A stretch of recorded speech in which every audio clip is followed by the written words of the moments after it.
Shalom, kita lihat mengenai Yusuf. Renungan kita pada hari Sabat ini 25 Februari.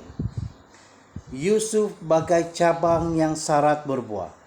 Cabang syarat berbuah dekat mata air yang ranting-rantingnya berjulai melintasi tembok. Kejadian 49 ayat 22. Yusuf ialah watak Alkitab yang luar biasa. Dia percaya kepada Tuhan dalam menghadapi setiap ujian, tetap suci terhadap godaan seksual, dan terus bekerja dengan setia di rumah Potifar, di penjara, dan di istana Mesir. Walau bagaimana, keindahan perwatakan yang seperti Tuhan lebih jelas tergambar dalam cara dia memperlakukan abang-abangnya yang melakukan kesalahan kepadanya. Ujian yang dia sediakan untuk mereka mungkin ditafsirkan sebagai caranya membalas dendam dengan abang-abangnya yang menjualnya kepada perhambaan. Tetapi jika dia benar-benar mahu menghukum mereka, dia boleh perintah mereka untuk dibunuh atau dijadikan hamba. Namun dia tidak melakukan sedemikian. Yusuf jelas hanya menguji abang-abangnya. Dia bertindak kasar dengan mereka kerana dia mahu mereka sedar dan mengaku kesalahan mereka yang besar pada masa yang lalu, dan ia berhasil. Mereka berkata seorang kepada yang lain, "Sesungguhnya kita menanggung dosa kita terhadap adik kita.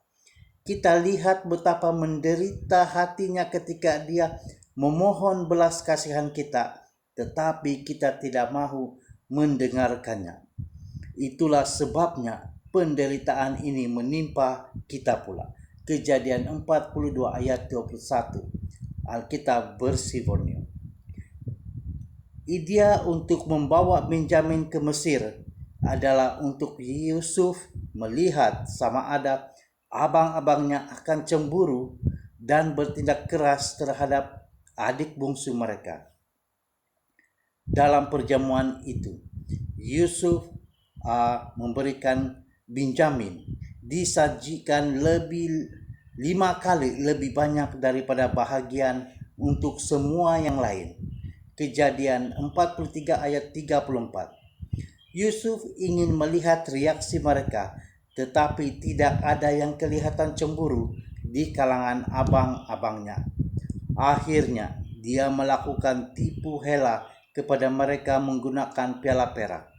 Dia menyuruh mereka untuk pulang ke rumah mereka dan meninggalkan Benjamin sebagai hamba. Semua abang-abangnya berkata tidak. Ucapan Yehuda yang bijak dan penuh kasih meyakinkan Yusuf bahwa mereka benar-benar telah berubah. Mereka meminta ampun daripadanya. Yusuf menangis apabila dia melihat dan mendengar semuanya. Tidak lama kemudian, adik-beradik itu mengenali satu sama lain dan bergembira dengan pengampunan dan penyatuan semula itu. Kurnia pengampunan menyembuhkan pergaduhan dan kebencian di rumah, di gereja, dan dalam kehidupan seharian kita. Ia memberikan kedamaian dan harapan kepada mereka yang diampuni, tetapi manfaat terbesar adalah kepada orang yang memaafkan. Amin. Tuhan memberkati.